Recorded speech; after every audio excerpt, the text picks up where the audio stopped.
What if you want to use the version 4 variables from Elementor on your version 3 widgets like the container and the grid? I'm going to drop in a container and I'm going to drop in a grid as well. These are the version 3 widgets, not the atomic ones. Now, if I go to my container and I go to, for instance, something like style and I go to the background color, I could select a color.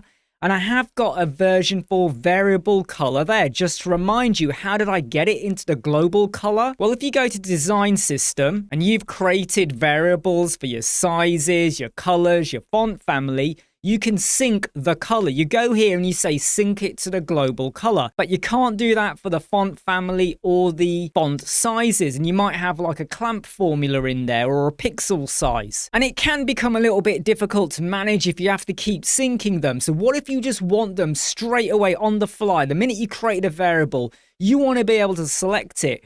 Look over here where I've got color for the background.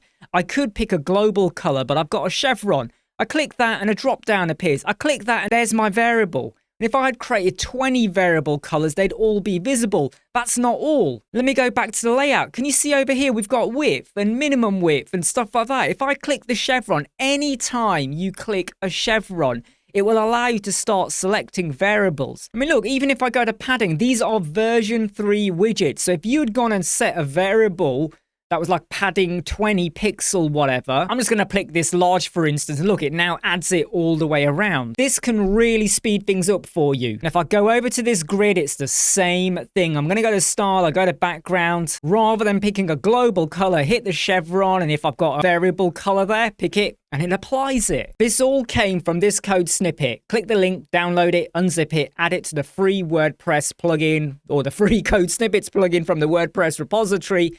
Go and save and activate it. And what this will do is add the version 4 variables or allow you to select them within your existing version 3 container and grid widgets. I really want to stress this out. These are not version 4 widgets. These are not duplicated version 3 widgets. It's the same widget that you always had.